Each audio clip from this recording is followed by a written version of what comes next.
Okay. And I'll turn it over to Dean Napton, who's our program chair, to introduce Provost Kim, who in turn will be introducing President Gibson.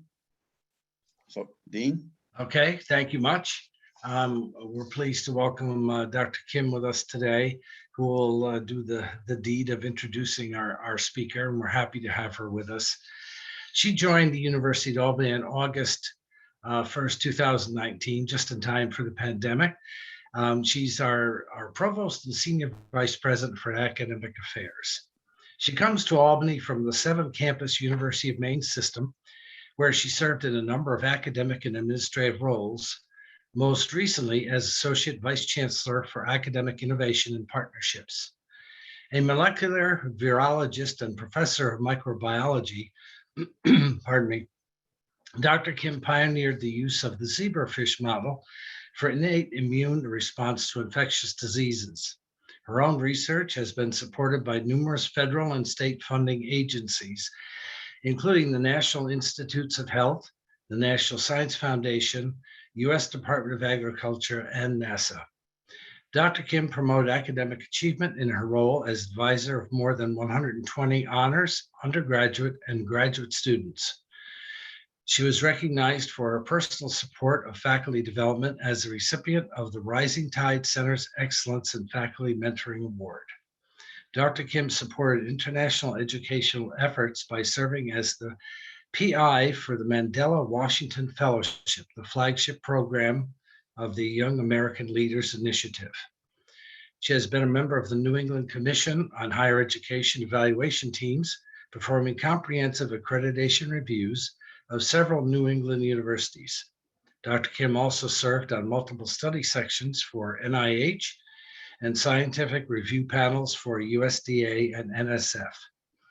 Dr. Kim holds a Bachelor of Arts degree from Wellesley College in philosophy and biological chemistry, and a doctoral degree in microbiology from Cornell University. Dr. Kim, thank you for being with us.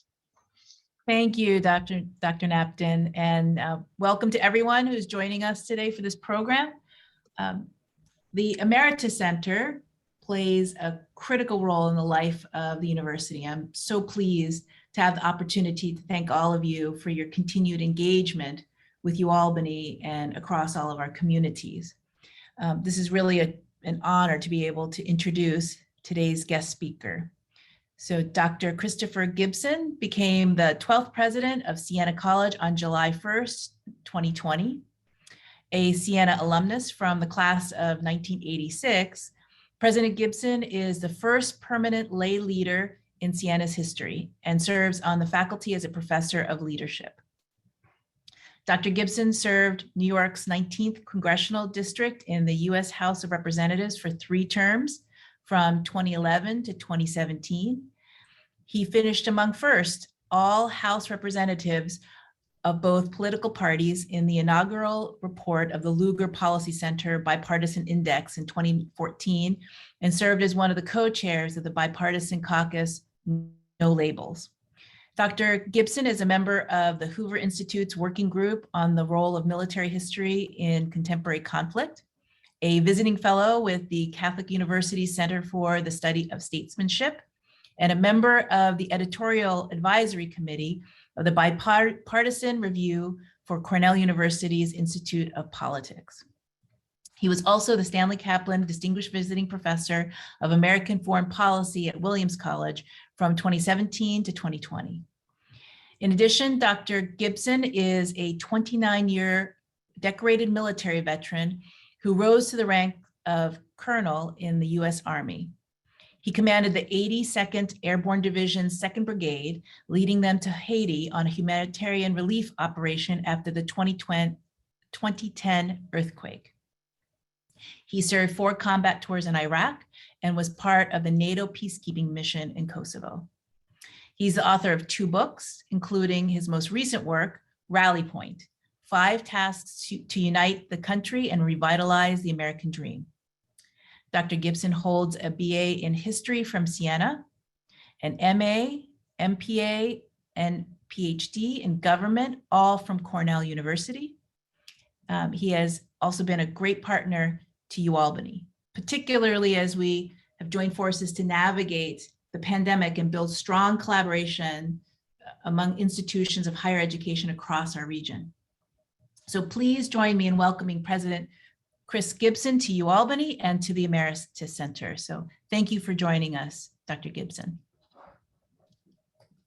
Thank you so much, Dr. Kim, and great to be with you today. I appreciate all your background and your energetic leadership you bring to Albany. We're fortunate to have you in the greater Capital District area, and also special that we share our Go Big Red background from Cornell. So, and as you point out, your Emeritus Center is a flourishing entity, not only for the University of Albany, but really for all of us in the greater Capital District area. So it's my privilege to join everyone today. And to your point on collaboration, absolutely with regard to the pandemic, but also it'll factor into some of my remarks here about how important it is for higher ed to work together for the benefit of our service to our students. And as I meet with you today, I'll state the obvious, a couple things. Number one is I'm a very unusual college president. I mean, not only would my high school buddies not see this coming, I don't even think my Army buddies would see this coming. So, in some ways it allows for opportunities, but it also brings with it some significant challenges, particularly with regard to situational awareness. A challenge I'm not unfamiliar with. When you look at the role of a paratrooper involved in Iraq, we didn't have the benefit of some of the other units that had long lead time of where they were going to serve in Iraq. The 82nd is a strategic force that gets sent on no notice, which provides the president with some flexibility. But for units, when you get on the ground, you don't have that benefit of a year long or more storied a history of your area, some cultural sensitivities.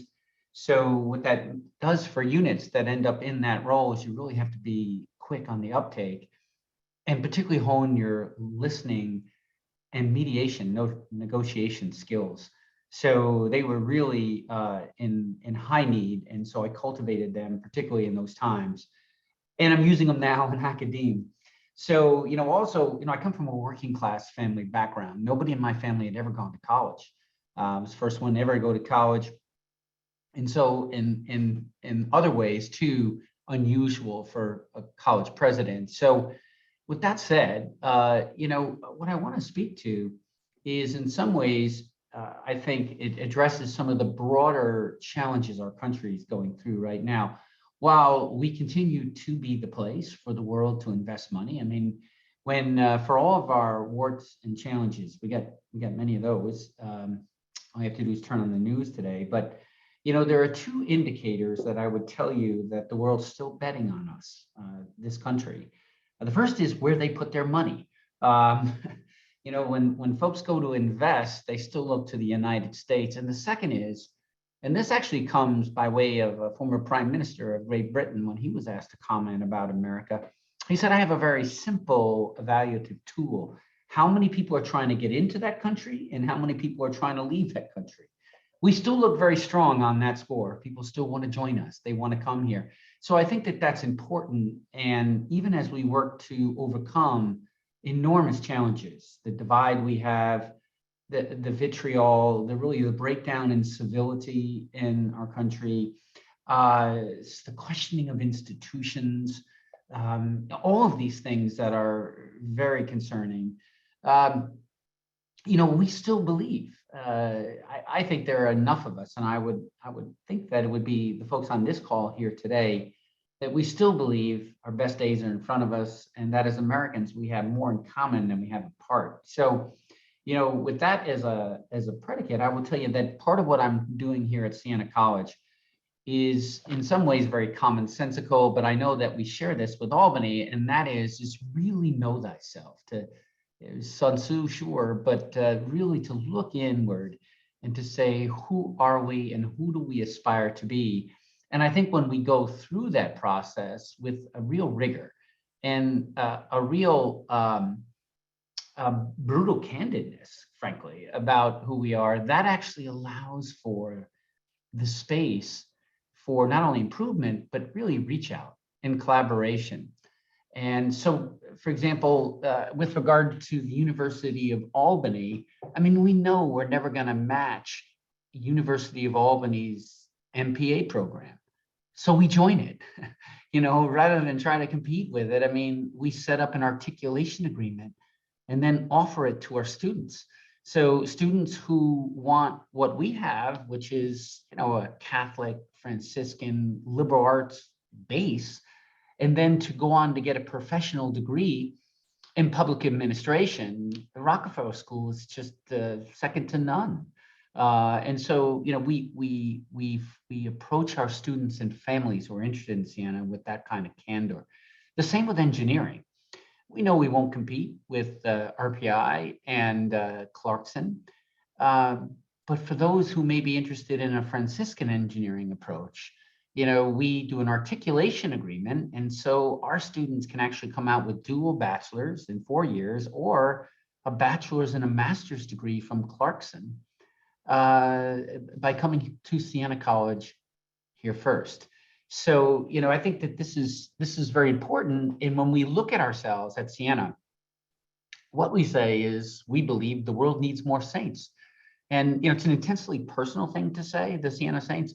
And so it means, what I mean by that is it means something different to different people. But for me, it really brings back my experiences in the Army and in Congress.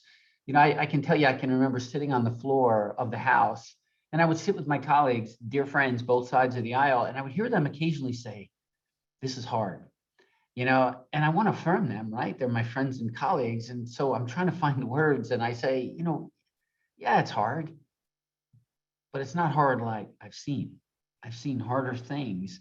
And what I ultimately came away with is that I really believe that we need more servant-oriented leaders in positions of authority in our country, in the Congress and business and not-for-profit and higher ed across American life.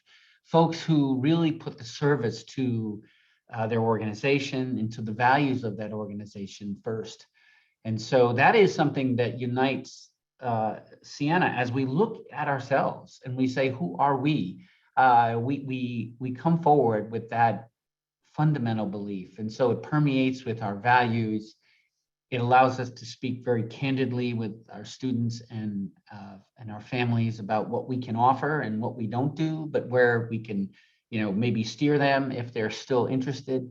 And, so that's the type of leadership that we're bringing here. And when we say the world needs more saints, so, when we look at our program, we're looking carefully at the core, but then we also look at the vitality of our programs. And so it's an interesting note here that about 30% of our students are in majors we didn't have 5 years ago.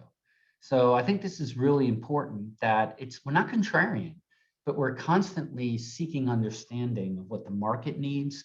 And then is it our place to bring forward a curriculum that matches what is needed here? So for example, in communications and marketing, that nexus, we really do think we can make a difference on that. And that major is really flourishing. Nursing, very Franciscan, the caring sciences. And we brought forward a program that's only about 3 years old now, and it's already bursting. Frankly, it can't get any bigger until we readjust.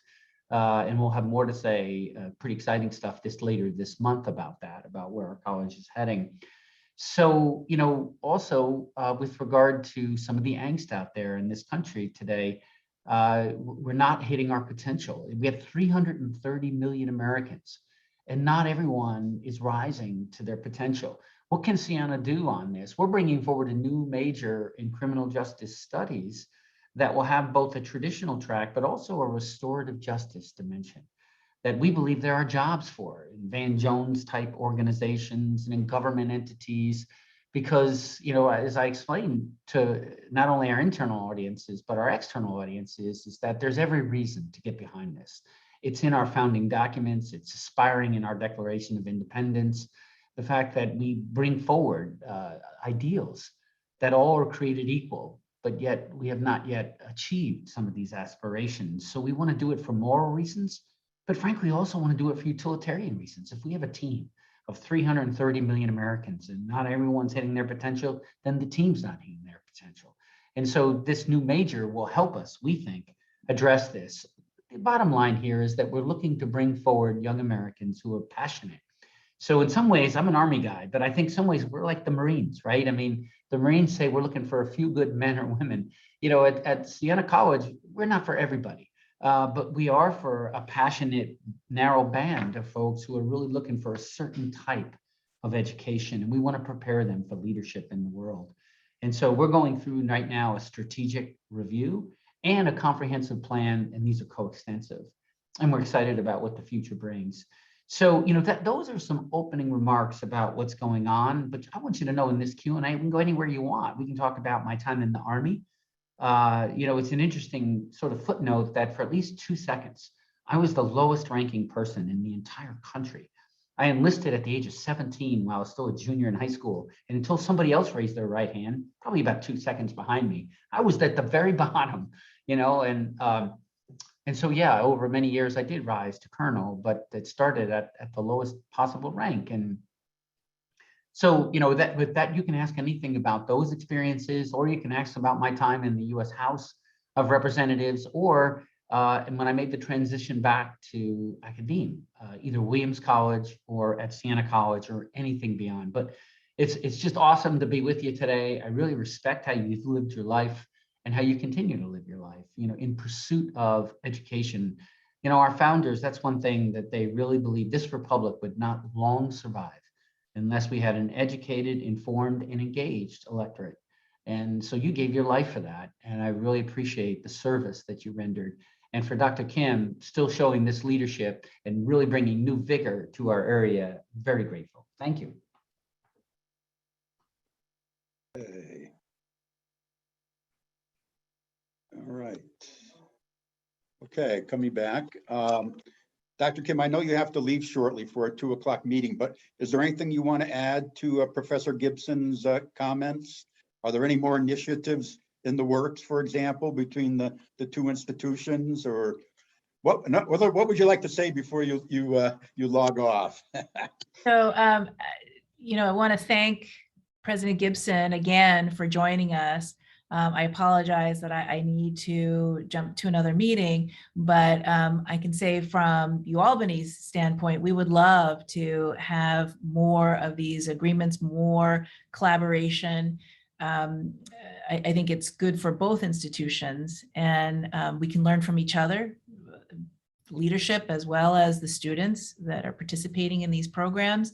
And so thank you for providing the leadership at Siena and these inspiring words. So thank you. Thank you. Thank you so much.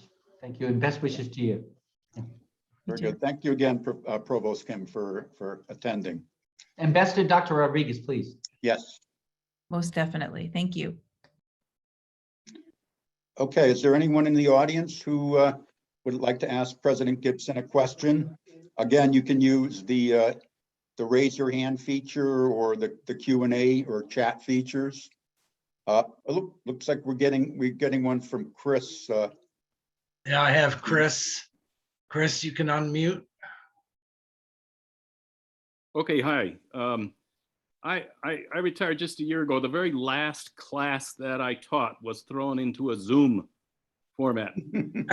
Revolutionized the educational experience. Now, what I thought was interesting is, we could have made that transition years ago, and maybe there's some benefits to a remote learning format. And do you, I guess what I'm worried about is, I know we recorded my lectures, and as far as I'm concerned, if I did my class again, I might just hit the play button next time. But then I put myself out of a job, of course. But anyway, do you see the changes that have happened at Siena due to COVID? Do you see, are we going to go back to things the way they used to be pre-COVID, or are there permanent changes to the university teaching model? It's a great question. So here's my take on it. And I will tell you, it's only a take because I think it's early. And I think the final research is not in yet. And it's rather contested space, frankly. But at Siena, among the things, they'll hear me say that lemonade from lemons. I mean, I actually think we learned some things in this pandemic that did help us to be better educators. I'll just give you a few examples. One is the flexibility that we took ensured continuity of efforts. So for example, I'm sure Albany was similar, but you know, at the outset of the pandemic, I had parents who very passionately told me, we want our child to have in-person instruction. And we said yes. And then we had parents who were passionate that they wanted their students to be able to stay home in the pandemic and have remote instruction. And we said yes. We said yes to both. And now that did mean, now the interesting thing is a few parents then tried to getting yes to both, then they wanted to press it and say, well, we wanted it less money. And it's like, well, that we can't do because it actually cost us money to do it. We outfitted all of our classrooms for this ability to do a hybrid. And so, you know, as was mentioned by Dr. Kim, I'm also a professor. So I taught, and very important that I lead by example. So I was in the classroom from the very beginning. And I actually started working at Siena prior to this sort of like a relay race. I started in February of 20, and I then was standing by myself as the president in July, but I had started as president-elect and head of the working group earlier than that. But I've been teaching throughout. And what the technology allowed us to do is, number one, meet the students and parents where they were at. As everybody had the psychological challenge, there was the physicality, the physical challenge of the pandemic, which is real and still is. And then there's the psychological dimension. And I'm familiar with this. I've seen humans under fire, enemy fire. I've seen the human condition under all kinds of stress. So I get that there were different reactions to the pandemic. That's the first thing that the technology allowed us to do. Here's the second thing, is what we found is students were more inclined to go to office hours when they had a wide variety of offerings. You know, frankly, we've heard from some of our professors that the most widely attended office hours have been at like 9, 10 o'clock at night over Zoom. So, you know, pre-pandemic, we all had these office hours, you know, 10 to 1 or, you know, whatever it was, you know, 1 to 5. And then you get excited when, you know, a handful of students came through the door. It's great. And then you run office hours. You're like, well, let me just try something crazy. I'm going to offer office hours from 9 to 11 p.m. on Zoom. And then you just get a queue that you can't even keep up with, right? So, I mean, that's actually an interesting dimension of this, is that we've had professors, because we're 90% back in person now here at Siena, but many of our professors have decided to keep the Zoom office hours. And although we did not force professors, as myself and my provost, we didn't force our professors to have hybrid technology. What I did tell them is I'm using it occasionally. Like if I have a student, you know, we had one student that had to get like a medical procedure, non-COVID. And so, you know, they were out for a little bit. We allow students to Zoom in still. So I think it provides some flexibility since we invested in that technology. And I think it's allowing us to meet students where they're at. And you know, and beyond students, let me also say, we have noticed an uptick in our collaboration with our alumni, because we had alumni that would love to come and couldn't make it in from across the country. And all of a sudden they're Zooming in. So we're not losing them. So, and the same with administrators. I mean, I'll tell you, whereas I initially held my first cabinet meetings in person, because as an Army infantry guy, I'm used to that. I came to the conclusion it's better to do it Zoom, because for a lot of reasons, actually. So while I do my instruction in person, I do some of my coordination and facilitation actually over Zoom. So I think I think the best way is to be flexible, to read your audience, what the needs that they have, and to meet them and to try to maximize our contributions in both directions, recognizing that we had some students who flourished in the pandemic and some students who did not. And part of the reason was this distributive or remote learning. There were some, I wouldn't say the correlation was high, but we had some students that heretofore were solid B, if not A students, that struggled with the Zoom. And that was curious.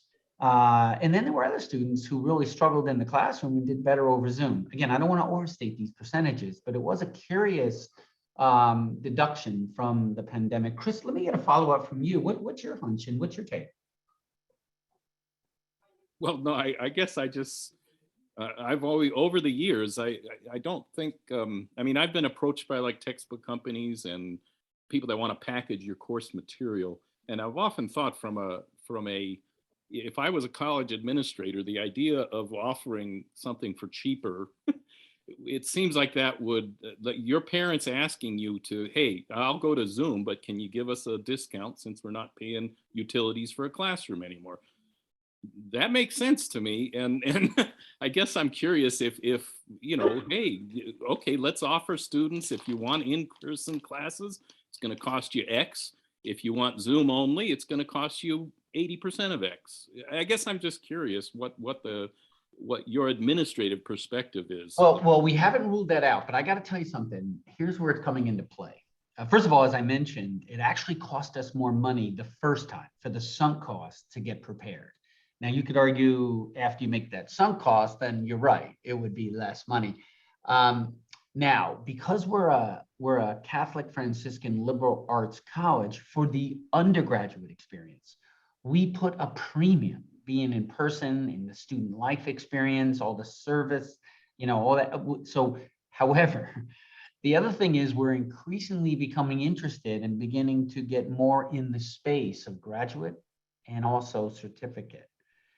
In those cases, it does make sense for us. So if you have somebody who really hungered for a Franciscan education and got it, and now they really believe in the brand and want to go for like special ed, no reason why, and they're out there, right? Because they're certified, they're teachers, and now they have to get a master's degree.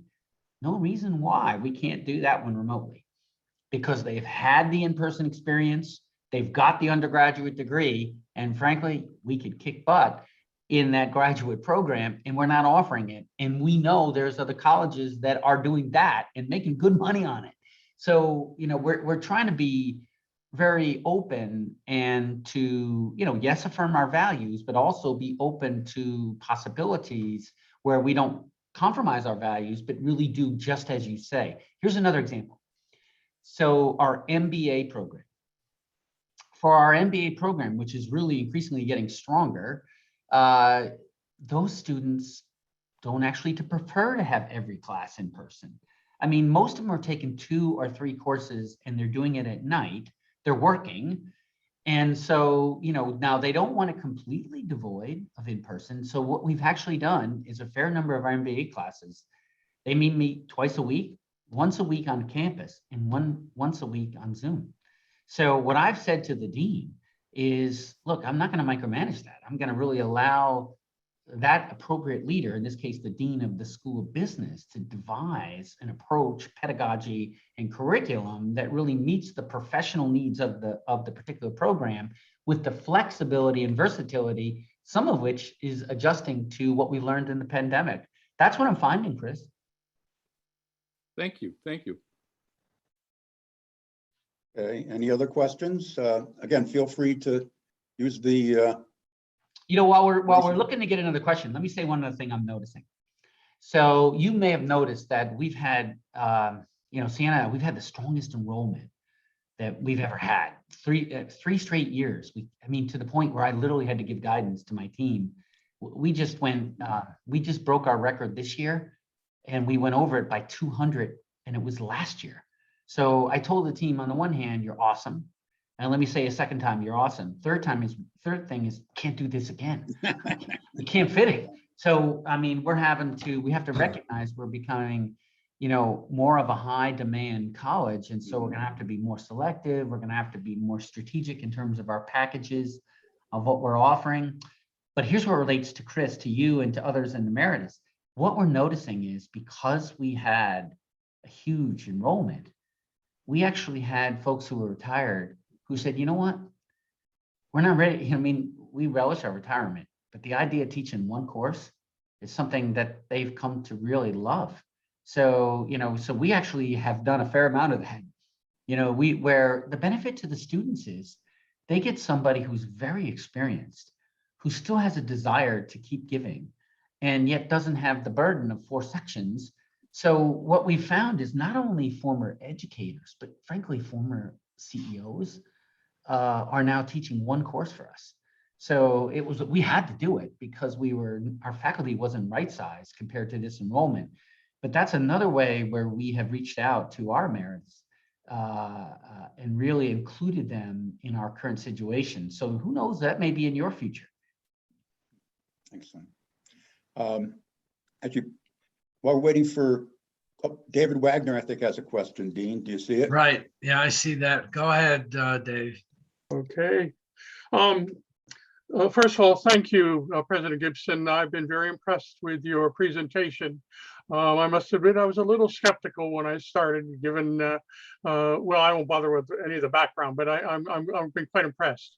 I do have a question about something that I was in the news last week or so that I'd be interested in your reaction to, and whether you have any thoughts about the nature of the problem and what can be done about it. There was a survey that was done, and I don't recall whether it was a majority or a plurality of people who were, I think it was 18 to 34, younger people, who thought one, that there was going to be a civil war in this country, and two, that at least one state would secede from the Union. And I must admit, I've been worried about that myself. And I think the combination of your backgrounds and experiences, especially in your work as president of Siena and your experience in Congress, that you might have some thoughts on that and how we can come to grips with that issue. Yeah, David. So actually, I'm in print on this. So I collaborated with a former colleague of mine. He was a Democratic representative from Illinois named Dan Lipinski. Our work is only a couple months old. It's really our take on Dr. Don Levy, who runs the Research Institute here at Siena College. He did a survey called the American Values Survey. And I'll tell you, for Ed and Dean, I recommend you guys maybe Google this and send them some of this information, because Dr. Levy, he's a sociologist by background and training. And for those who have been watching this, including this question that David asks, you may recall that in the 80s, there was a book that came out called Habits of the Heart. This was a series of sociologists that looked at America and tried to answer some fundamental questions about who we are and why is it that in the 80s, compared to say the 1930s, there had been so much wealth created, but yet there was so much crisis of meaning, unhappiness. And trying to understand that. And the book made some, which was based on a study, some fundamental conclusions, I think. And what Don Levy did is he looked at, among other things, the political, the ideological divide, but then the values we still share. So Lipinski and I, Dan Lipinski, and he's another sort of oddity like me. We were both PhDs who served in Congress. So we didn't share the same political party, but we shared a deep friendship. We traveled together while we were in the House. Our wives were good friends in many ways. So we've written on this. So if you want to know more, you can look to this. But let me try to sketch out for you that I share the concerns of the 18 to the 34-year-olds. And I explain this. By the way, the piece that I have is actually in many ways a build on to the book that I published, Rally Point. I mean, the whole point was, although when I wrote that book in 16 and 17, I was concerned, but I really believed that there was going to be an undertow, a correction. And now 5 years later, that has not occurred. If anything, there's been an exacerbation of our divide in this country. So, but I mean, look, I think actually that the colleges and universities can play a role here. Increasingly, what's happened is we've gone to our corners and we're not open to actually education and learning. In fact, one of the critiques of higher ed today is it's now become an indoctrination. The right claims that the left is indoctrinating students, then there are some colleges that are particularly of the right. And when you look into that, it doesn't appear that they're doing what they suggest, because they appear to be indoctrinating, but so from the right. So I can tell you that I take this very seriously. When I first showed up at Williams College, it was interesting. I would walk among, and I felt a little bit like a zoo animal, because people would kind of be like, oh, there's what one looks like. At the time, I was the only outed Republican on campus. Turns out there were a few others, but they didn't want to out themselves. But I'd get asked by local folks. They would say, they weren't so bold as to say, what are you teaching them? But they were really asking the same question, and so I would respond to their question, but I say, you don't have to take it from me. Look it up online because I'm very transparent. So that's what I have done. I've taken a very transparent approach to education. I mean, I post my syllabus online, and my approach is this. I teach primary sources, and then when it comes to secondary sources, I teach the full spectrum. So for example, my students read both of these. I'm teaching a course called American Exceptionalism and its critics. So, so they'll read the American Exceptionalism. And by the way, this is what we're doing for next class. For next class, the students are debating, get ready for this. This is the 1619 project that some want to ban. Yeah. And this is the 1776 project that some people on the left would want to ban or at least discredit. So, and my point to you is that I don't think that's the right approach. I don't think we should ban ideas, books, theories. We should debate them. And, I think this divide in the country is real and concerning. And I think the best way out of it is to help foster critical, independent thinkers. And I think the process of that is two-step. One is education, and then the second is accountability of the student to find meaning. So this is what I do in my class, is I give them primary sources and a wide array of secondary sources, and then I make them find meaning. I don't tell them what the meaning is.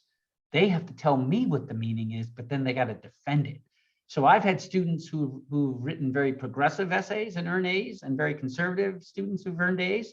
And I've had some from both ends who've not earned good grades because they haven't really shown me a way to critical thinking that is supportive. So I would tell you that is the best way that we can approach this concern, is to really work what the founders said we had to do, which was to focus on education. But it's more than that.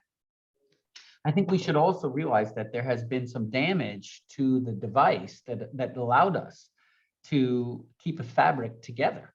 What we have done increasingly is we change the way we make political change in this country. Political change in this country, always messy, used to come by way of rule of law. It used to come by the legislative branch, right? And then the executive would either sign or veto, and then we'd see if there was going to be an override or there'd be accommodation by the legislature. The process. My point to you is we don't do political change that way anymore. Regardless of who's president, they do it by executive orders and actions. Now, when you get the change you want, people stand up and cheer. And then the other side, by the way, regardless of party, they say that's unconstitutional. And how many times have we gone through this in the last 25 years? It's dizzying, right? There's more at stake. Because what I would tell you is that when you commit to the process of rule of law, it actually has an intended second order effect. It stitches this country together, because change is never easy. It's almost always hard. I can tell you that in the times that we actually effectuated change in my time in the Congress, think about it, right? We had a Republican Congress and a Democratic president. So whenever we did get legislative change, like 21st Century Cures is a great bill we did together, right? Think about how hard that was for any legislator who voted for that. So, there were people who voted for me, and the last thing they wanted me to do was work with President Obama, right? And then think about it in the opposite, right? A lot of very partisan Democrats don't want their folks to work with the Republican Party, and so here we go, and we end up. So when you actually do work together, you have to defend it with your base. So, like, if you are a Democrat that works with Republicans right now, you got a tough uphill road to go. Because people are like, you got a complete Democratic control of the Congress and the Democratic president. What are you doing? You should do the most progressive agenda we've ever seen, right? So they get criticized. The same thing happens when the Republicans are all in charge. Any Republican who works with the Democrats called a rhino. But here's the thing, is that at the end of the day, when you look at the landmark legislation that we have in this country, it's been done together. And that's what helps us and stitches us together. I can tell you, when I would go home in town hall meetings, and I voted for change, things that the president signed, who was a Democratic president, I would get crushed by, I would get questioned by my base, and even the far left that said it wasn't good enough or whatever it is, that all this, right? So when I'd go back to the Congress, and I would walk the halls and walk the chamber, my buddies would say, how was it? How was your district work period? Oh, it was good. Actually, it was a little tough, and here's the person of the other party would say, yeah, me too.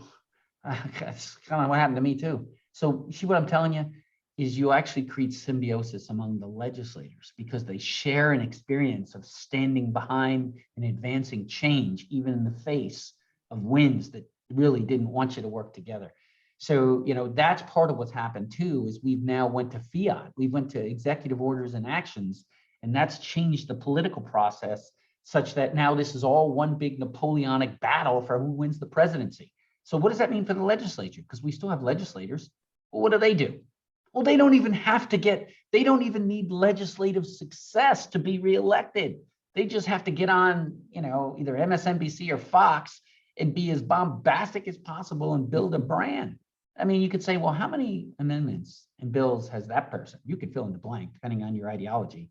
You can pick apart the other side. Believe me, both sides can do it. And what you can find is maybe no legislation have they authored, but yet they may be the highest ratings when it comes to cable news. None of this is good for the health of this country. So, again, you can look up this piece that I wrote for the American Value Survey, co-authored it. You can read Rally Point, but that's my reaction. Let me go back out to you for any kind of rejoinder, David. Well, first of all, I'm not sure I agree completely with regard to the cause and effect of what's going on in Washington these days. I really place a lot of this on what happened under Trump, but I'm not really interested in reacting to that. I'm actually more interested in the other things that you said that were relating more to what you're doing on campus and things of that sort. First of all, I myself happen to be a sociologist, and I'm quite familiar with Bella's Habits of the Heart. In fact, I've used it in my class. So I'm pleased to see that you're aware of the book and you've made use of it. You know a lot about it. But what really impressed me in your response is you are a president of a university and you are actually teaching a class. Yeah. I'm very impressed with the way in which you've organized the class and what you're trying to do with that class. And I think the kinds of things that you are trying to accomplish in the way in which you present material in that class is a significant part of the answer to the question I was asking. So largely my response to your comments is very, very positive. I'm sure if we sat down and talked, we might want to hash out a little bit about what's created the problem in Washington, but I'm not really interested in getting into that discussion at this point. I'm very happy with your response. Thank you, David. Bless you. Yeah, I have to agree. I think it's unusual to find a college or university president who still actively teaches. So that's very commendable. I love it. I actually, when I was in the commander in the Army, I was always involved in training. And, you can imagine coming out of Congress, I had a lot of very lucrative offers to be a lobbyist. And how do you turn that down without insulting your friends? It's not for me, and they looked at me like I was crazy when I said, I'm going to go teach college. They're like, are you okay? Did you bump your head? Yeah. So you really are a teacher at heart. We all are, right? I mean, if you think about it, it is iterative. We are at once teachers, but also always students. Oh, yeah. I'm learning all the time, every day, and I'm enjoying this session towards that end. Good. Dean, it looks like Tom Bolger has a question too. Yes, Tom. Tom, go ahead and unmute. Tom, you have to unmute. Can you hear me now? Yep. Yeah. Hey, Tom. How are you? Hi, President Gibson. I just now, before anyone gets upset for me being in the Emeritus Center, this is all Bob McFarland's fault. He told me about this, and I said, "Oh, I'd love to just sit in." And he's a really good friend of mine, and I just have a couple quick things I want. What you're doing, the synergy between Albany and Siena has always been strong, but it could be stronger. I think there was a while that one went one way and the other went the other, and I got my master's in English at Albany under Hugh McLean. And if anybody who knows the history of University of Albany, he was the best teacher I ever had, and half the English department where I taught at Siena, they were all Hugh McLean fans, you know, and it was that's the kind of thing that I think could work out. And there's just a couple quick things, President Gibson. First of all, I really liked what you were saying about the debate issue on campus, because as far as I saw all my years at Siena, political correctness precludes debate.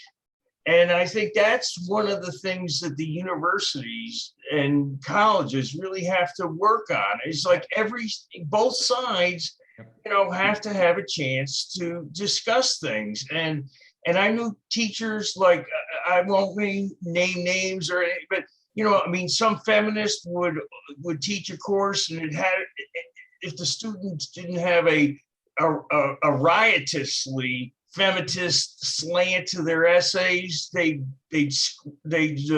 take after them. And the same way with Marxists. And I mean, it's just, like you said, you can't have a political agenda. You just have to let the truth emerge from the discussion. And I think if you could bring more of that into the Siena discussion, you'd be doing an enormous service to everybody. And I also just wanted to say one quick thing about what you said about the Zoom. Like, I've been ever since I retired from Siena, I've been doing a Shakespeare evening group at the Troy Library. We're now in our 8th year, and we've almost done every play, which I can't believe, but because some of them are pretty bad. but the thing is, what we're now doing is we did Zoom for quite a while, and it worked out, but some people just didn't want to do it that way. Well, now the library's got some equipment so that we can have in-person meetings with Zoom participation. And it's fabulous. So if somebody doesn't want to come or drive or whatever, and I think that is really a good way to go for the universities and colleges around here. So I think you're right, Tom. I mean, on several points I'll just address here. One is, yeah, amen to what you're saying as far as hybrid technologies and the reach and how that can really help all concerned. Second, with regard to the collaboration, so for example, I just had this conversation about cyber. I mean, when we listen carefully to our business owners, I mean, they're really concerned about ransomware. We saw what happened at RPI and with Sinclair, Channel 6. And those are just two that were notorious cases. Every day there's concern about penetration. Well, look, Albany's doing really fine work in this space. So, you know, we do some certificate work, but I mean, what we're looking to do is really that's one thing about knowing thyself, is we know what we're really strong at, but we also know what Albany's really strong at. And so when we meet young people who say, geez, I'd kind of like to have both worlds, we say yes. We say, yeah, we have an articulation agreement with Albany. So I think that's the important thing. And the same thing goes, you know, if whether it's nursing or anything else, that we want to be a value added to everybody we partner with. And then finally, on the point that you're making on pedagogy, I mean, let's just be candid. I mean, this is really about human nature. I mean, professors are people too. So there's concern about control, right? We all have it. We all have it. So, I mean, just, you know, and it's just really just committing to educational excellence, which means sometimes putting your ego aside and realizing that, you know, so for example, in American Exceptional and its critics, I have them reading the primary sources. So they're not only reading the founding documents, but also Common Sense, and they're reading Locke and Rousseau and Hobbes. But then when it comes to secondary sources, it's ensuring that every major argument is on the table and faithfully presented. That's why they read the actual Zen piece rather than some, you know, interpretation of Zen, because I want them to be able to confront it themselves and to really look inward. So I think that's just one illustration, but you can pick your area, English or any place else. And I think that's the challenge for any professor. And why did I do that? So for example, last year, this time, I taught leadership and political change. But right back there, that couch back there, I had, several students that come in and sat with me, and they're like, I feel like, if I say something to the professor, I'm gonna get a bad grade. Or I said, come on, man. I mean, seriously, number one, if you got a statement you want to make, give me the statement and I'll take action. But otherwise, I mean, I'm asking everybody, my faculty, my staff, my students, to stand up. And so I decided to lead by example, because I knew I had some challenges. Look, I mean, if you were to ask me, I'm not objective. I think Siena's better than most, but we're a subset of America. We got the same problem America has. So, I mean, so I decided to myself, what should I do? Should I send out a memo about academic freedom? Yeah, that's probably gonna have limited impact. Should I give a speech? Yeah. Yeah, nah, it's not gonna have much. I said, maybe I should just model it. Maybe I should just get into the space and model it. And that's why I did it. That's why I decided to move into the freshman seminar, where we actually take on some of these major issues. And I decided just to get in and model it. And not that I'm perfect either, but I mean, because I want to be transparent. But I think that's the best way that we can all do this, is recognize that and what's at stake. I mean, if you decide not to do that, I mean, I'm going to be very candid. I mean, as somebody who's you might say is a disruptor to higher ed. I mean, if higher ed doesn't lean into this challenge, they may find themselves out of a job. I mean, if higher ed doesn't reform, increasingly parents are just not going to send their kids to college. It has to really be true to an education, not an indoctrination, which, after a while, folks are just not going to do it. I mean, you say, no, it's inelastic. They'll keep doing it. Really? I'm not so convinced. I think we have to recognize that that's a critique that some parents have out there, and we should do our best to address it. Good. Okay. I don't see any other questions. Do you, Dean? No, I don't. Let me say this let me say one other thing. That remember how universities started? It's worthwhile looking at histories, right? It was actually interesting to me that university actually started from the student perspective. Students unionized. They formed guilds. This is circa 1100. But then, eventually you start to see the professionalization of education. And now you see faculty members who are experts and earn degrees, trailing degrees. And here we go, right? So we've had 1,000 years of this. But remember that there were still competitors to this early on, right? It was the tutor, right? I mean, you had families who decided, no, the university, they'll get a tutor. They'll get think about Peter Abelard and Heloise, right? I mean, Abelard is the tutor, and that goes down a path we won't go on to today. But my point is that to think that couldn't come back again.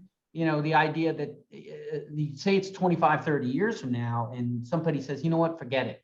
The university is so in the tank, it's not really an education. And then you could see increasingly people go to other modalities. One of which could just be like your Arizona, whatever it is, your online thing, Southern New Hampshire type of thing. You could see that, or you could see tutors, right? And, again, the right says that, but then the right, you get Hillsdale and Liberty. I mean, I'm not so convinced that it's all for really, I think all of higher ed needs to understand and take a relook at what the whole Enlightenment, if you think about, the clash of ideas and what they were doing in the salons. I mean, the whole point of what Diderot was doing with the encyclopedia was to democratize knowledge, to really empower people.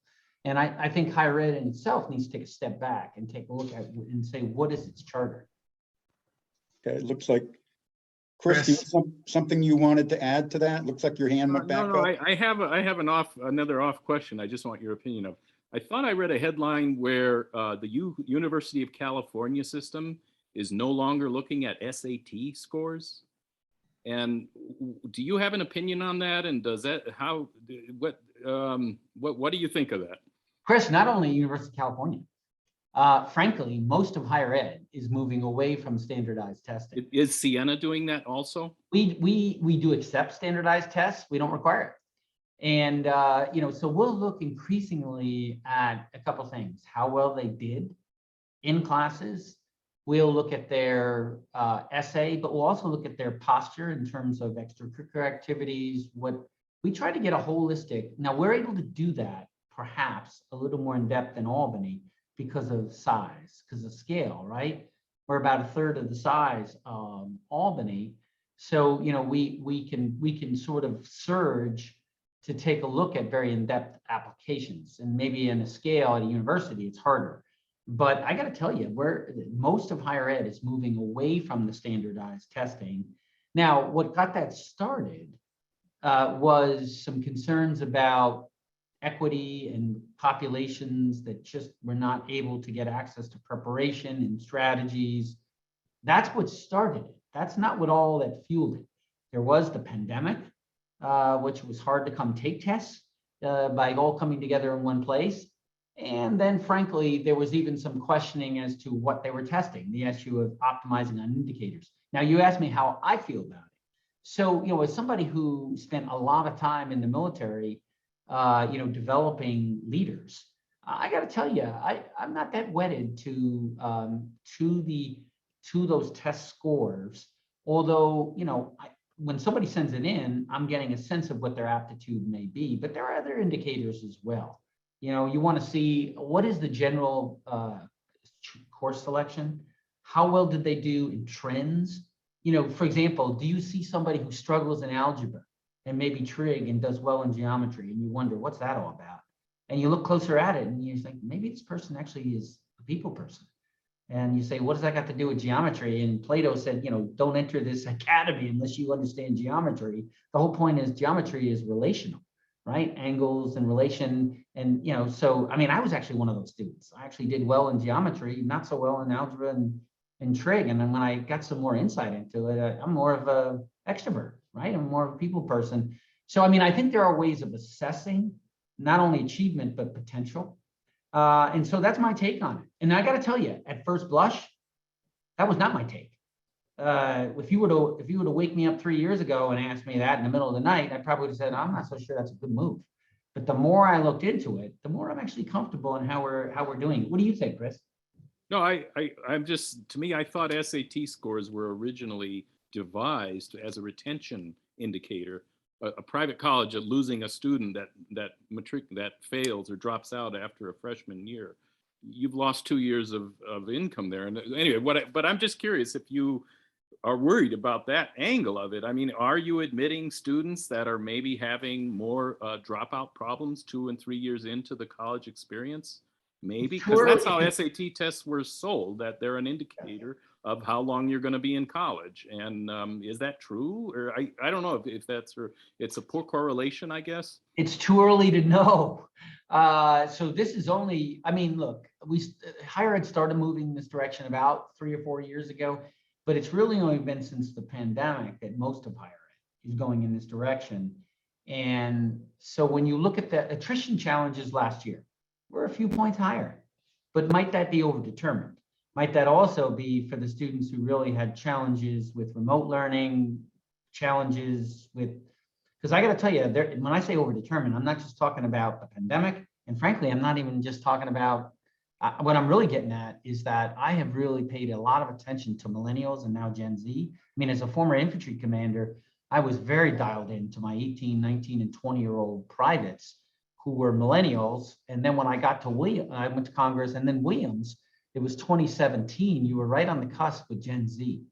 And so some of you may have seen in print, I mean, I've said some very strong positive things about millennials and strong positive things about Gen Z. Put me in the put me in the minority if you want, but I mean, I'm pretty high on America's young. But I have to tell you, there is a qualifier. Gen Z does come with more mental health challenges. I'm a Gen Xer. You know, we had our issues, to be sure. But generally speaking, you know, mental health, although we had some challenges there, it just was not as systemic and endemic as it is for Gen Z. Now, you could argue it's the devices. I'm sure that's overdetermined too. But while Gen Z has a remarkable emotional intelligence, ability to work with others, a tolerance for others, problem solving, believe it or not, more practical common sense in some ways than our generation. And you say, where's that coming from? Well, they're the children of the crash, of the economic crash. But they are having mental health challenges.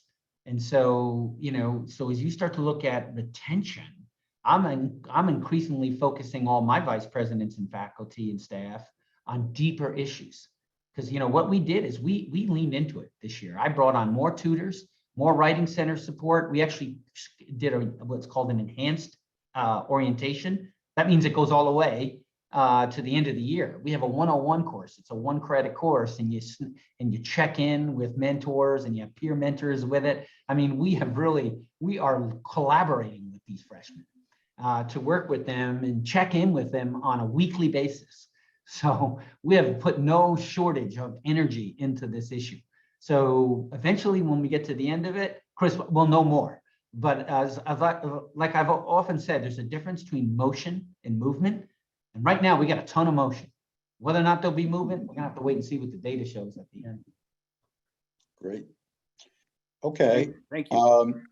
It's approaching 2:45, so I think we probably should let President Gibson go. I'm sure he has other business to attend to, but I think I speak for everyone, President Gibson, to thank you and want to thank you very much for a very engaging and interesting and enlightening conversation today.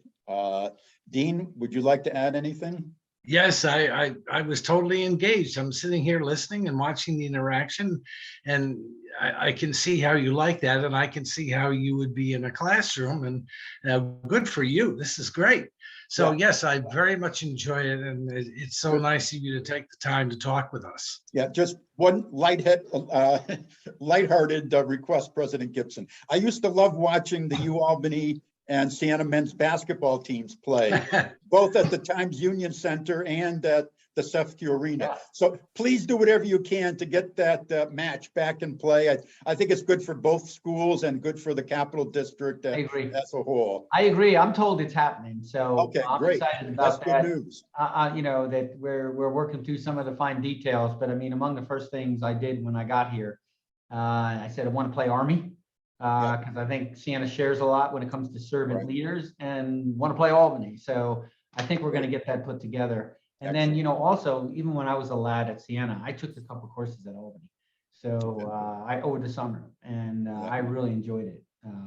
So I feel a strong affinity for this. So, I was excited to come with you, be with you today. And I thank you again for your service you rendered in a very noble cause. I hope you're happy in what you're doing and flourishing. And if I run into you around the Capital District, let's take a moment to say hello to each other. So thanks so much. Best wishes, everybody. Yep. Thank you. Thank you. Bye. And like I said to the Emeriti, this is our last webinar for the fall semester. We're putting together the spring program, and we'll get it out in January. Because I think at the first date is what, late January, early February, Dean? Middle of January. Yeah, so we'll be getting it out, I think, soon after the holidays are over. All right, thank you, everyone. Thank you Bye-bye all. now. Have Take a nice care. holiday period. Yep. Happy holidays.